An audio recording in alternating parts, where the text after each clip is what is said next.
बातें हैं, दोनों बातें हैं। तो ईसाई भी भारत को नुकसान पहुंचाना चाहते हैं, ये भी भारत को नुकसान पहुंचाना चाह रहा है। भारतीय जनता पार्टी का जो दोहरा चरित्र आया वो बड़ा दुखद है।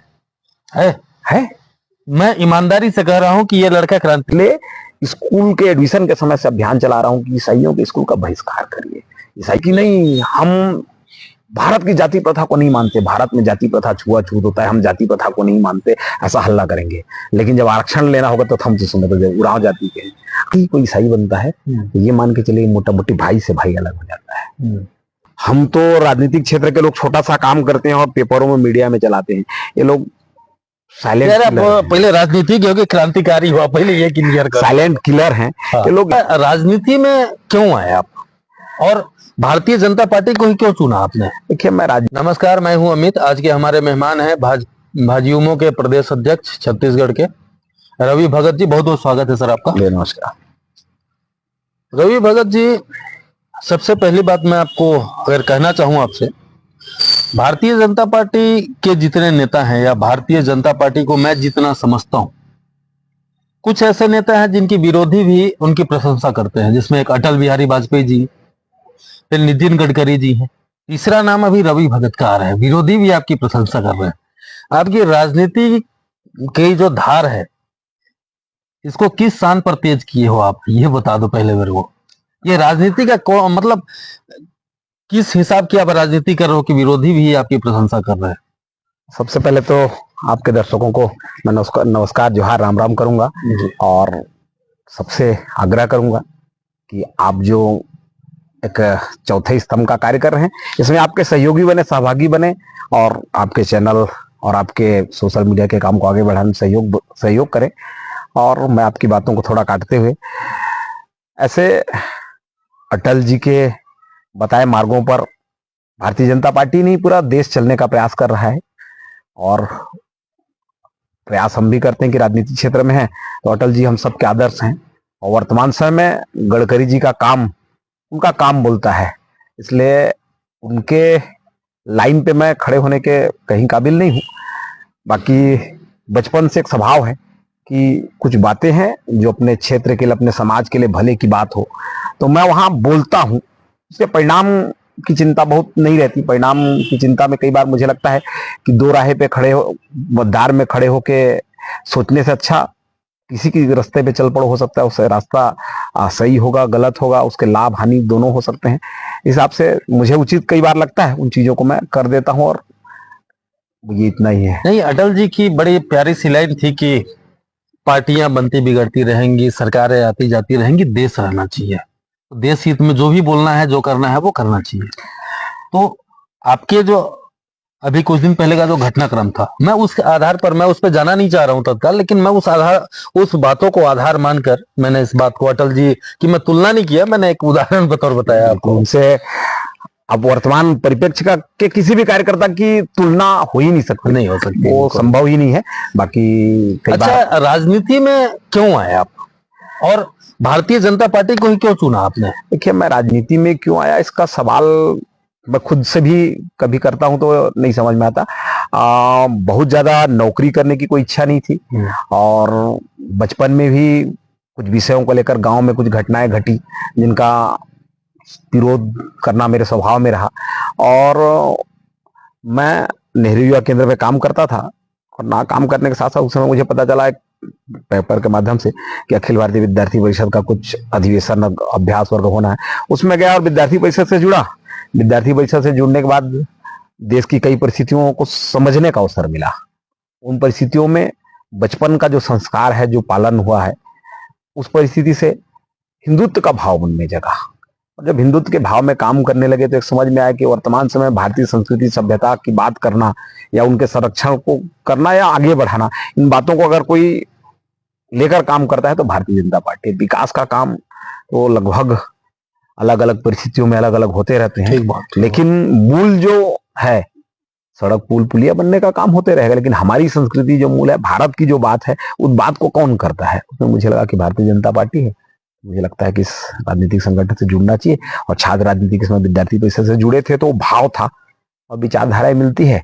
जब विद्यार्थी परिषद से निकल के व्यक्ति कोई उद्योग क्षेत्र में जाता है, कोई नौकरी में जाता है, और कुछ जिन्हें को लगता है कि राजनीति में मुझे आना चाहिए, वो राजनीति में जाता है। और लेकिन विचारधारा कहीं ना कहीं विद्यार्थी परिषद के कार्यकर्ता होने के नाते भारतीय जनता पार्टी की विचारधारा से हम प्रेरित हुए। और उसमें आपकी ये बात महत्वपूर्ण इसलिए हो जाती है क्योंकि आप जसपुर के रहने वाले हैं और जसपुर में धर्मांतरण एक बड़ा मुद्दा है।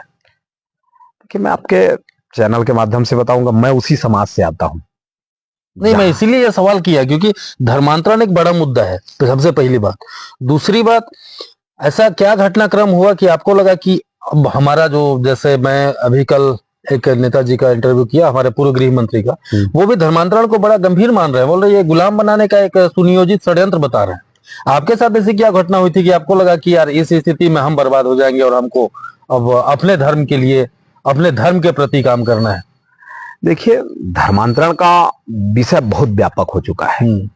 मतलब अभी के परिस्थिति में धर्मांतरण के लिए काम करना, हम तो राजनीतिक क्षेत्र के लोग छोटा सा काम करते हैं और पेपरों में, मीडिया में चलाते हैं। ये लोग साइलेंट, पहले राजनीतिक हो, क्रांतिकारी हुआ, पहले ये क्लियर कर। साइलेंट किलर हैं। हाँ। ये लोग इतने साइलेंट से काम करते हैं, इतने साइलेंट से काम करते हैं ना, कि ये लोग आज इनके काम को समझ पाना मुश्किल है। हाँ। और आज धर्मांतरण के कारण मैं आपको एक ऐसी घटना बताता हूँ कि ये मेरा घर है, यही मैं बैठा हूँ, बगल में मेरे बड़े पिताजी के लड़के का घर है। मैं इसमें, हमारा दरवाजा खुला रहता था, कभी आए जाए, लेकिन उन्होंने हमारी भतीजी को क्रिश्चियन घर में दे दिया। इतने ही बात के लिए आज उनसे हमारा संबंध खत्म हो गया। मतलब जैसे ही कोई ईसाई बनता है, तो ये मान के चलिए मोटा मोटी भाई से भाई अलग हो जाता है। इसलिए मुझे लगता है कि, और उसके बाद जो अमेरिका का, रोम का होगा, वो ईसाई जितना भारतीय संस्कृति की बुराई नहीं करता है, नए नए जो लोग बनते हैं वो संस्कृति की बुराई करना चालू कर देते हैं। और ईसाइयों का मैं विरोधी नहीं हूं, मैं तो बिरसा मुंडा को मानने वाला हूं। और बिरसा मुंडा जी, हम तो बहुत बड़े हुए, उसके बाद धर्मांतरण हमको समझ में आया। बिरसा मुंडा जी को मुश्किल से 7वीं पढ़ते थे, उस समय समझ में आया। उन्होंने कहा कि टोपी टोपी एक समान, ये अंग्रेज और ये पादरी का टोपी एक है, दोनों का उद्देश्य, एक का उद्देश्य हमारे संसाधनों को हड़पना है और एक का उद्देश्य हमारी संस्कृति को खत्म करने का उद्देश्य है। ये बिरसा मुंडा जी का है। आजकल लोग इस बात को समझते नहीं है।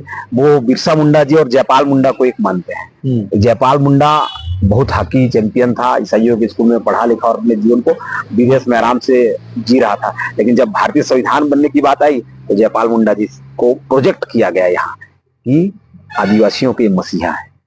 लेकिन बात तो ये कहती कि एक व्यक्ति जो उनके संसाधनों को त्याग कर धर्मांतरण के विरुद्ध खड़ा हुआ, अपने समाज का जागरण करने के लिए खड़ा हुआ, एक व्यक्ति उनके संसाधनों में पला बढ़ा और एक आराम की जिंदगी जी रहा था। लेकिन जब भारतीय संविधान में बात आई कि आदिवासी कौन, तो उसमें गुमराह करने के लिए इन ईसाइयों ने उनको सामने रखा और ये कहा कि आदिवासियों का तो कोई धर्म नहीं होता, ये प्रकृतिवादी हैं। तो कई बार मैं समझता हूं कि प्रकृतिवादी हैं जब कहते हैं, तो क्या जो हिंदू समाज नदियों की पूजा करता है तो प्रकृति नहीं है क्या? जो बरगद और पीपल की पूजा करता है तो वो प्रकृति नहीं है क्या? जब खेती करते समय भारत का हर व्यक्ति, मुझे नहीं पता विदेश में क्या होता है, लेकिन भारत का हर वो किसान धरती माता को पहले प्रणाम करता है, उसके वंदना करता है, पूजा करता है, तब खेती करता है। तो ये प्रकृति नहीं है क्या? लेकिन डिवाइड करने के लिए लोग कहते हैं नहीं, हम ही प्रकृति पूजक है, हम ही प्रकृति पूजक है। तो यहाँ से मतलब कि धर्मांतरण का विषय इतना व्यापक है, इतना बड़ा, इस पे बहस हो, लेकिन इसका अंत भी होगा तो वो है, वर्तमान समय एक बड़ा आंदोलन चल रहा है, डीलिस्टिंग। जिस दिन इनको भारतीय संविधान के अनुसार जो लाभ मिलता है, उस लाभ से इनको बाहर कर दिया जाएगा, इनको लिस्ट से बाहर कर देंगे, उस दिन इनका समस्या खत्म हो जाएगा। ये लोग बड़े चालाक लोग हैं। ये लोग तो कहते हैं कि नहीं, हम भारत की जाति प्रथा को नहीं मानते, भारत में जाति प्रथा छुआछूत होता है, हम जाति प्रथा को नहीं मानते, ऐसा हल्ला करेंगे। लेकिन जब आरक्षण लेना होगा तो हम तो समय तो उराव जाति के हैं। आपको हिंदू, क्योंकि हिंदू मान्यताओं में जाति प्रथा है और भारतीय संविधान जाति के आधार पर ही आरक्षण देता है। अभी एक घटना हुई थी दुर्ग में, नन्न वाला केस, उस पर ये लोग शुरू में तो क्या हल्ला करने लगे कि अल्पसंख्यकों के साथ अन्याय हो रहा है। तो मैंने पूछा, ईसाई में, जसपुर में कौन सा अल्पसंख्यक है भाई? तुम अल्पसंख्यक ईसाई हो क्या? ये लोग आंदोलन कर रहे हैं जसपुर में। बड़ा हंसी आता है कि आप पहले क्या हो ये क्लियर बता दो।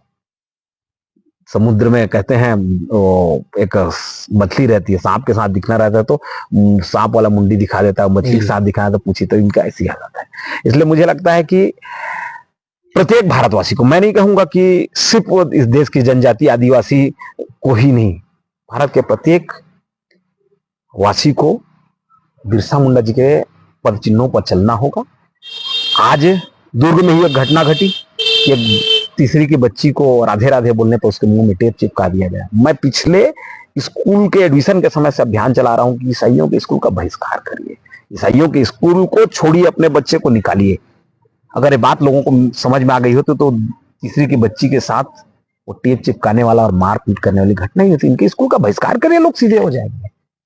धर्मांतरण की प्रमुख वजह क्या है आपके हिसाब से? देखिए, समय काल परिस्थिति के कारण कुछ उपेक्षाएं हुई होगी, कुछ उस समय कुछ प्रताड़नाएं भी हुई होगी, क्योंकि समय हर समय एक जैसा रहता नहीं।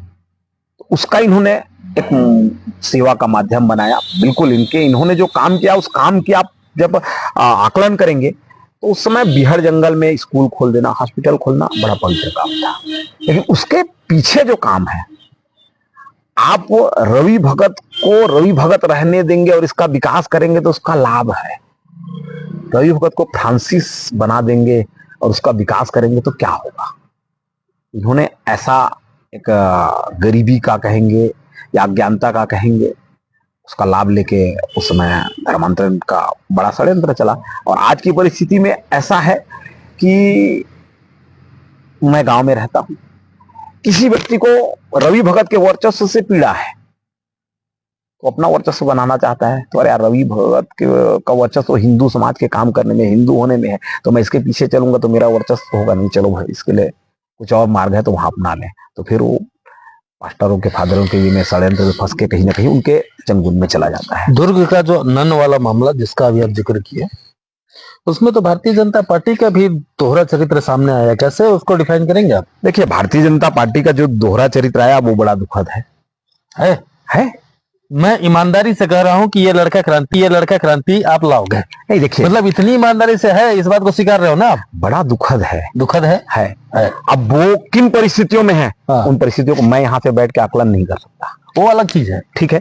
लेकिन जहां हमारे मुख्यमंत्री, गृह मंत्री जिस बात को कह रहे हैं और वहीं एक प्रदेश के प्रमुख भारतीय जनता पार्टी के जिम्मेदार लोग आके उनका बचाव कर रहे हैं, ऐसे तो कई केस हुए। कई लोग, हो सकता है कि केरल के कोई व्यक्ति और कुछ व्यक्तियों को यहाँ गिरफ्तार करके जेल में डाला हो गया होगा, उस समय क्यों कोई नहीं आया?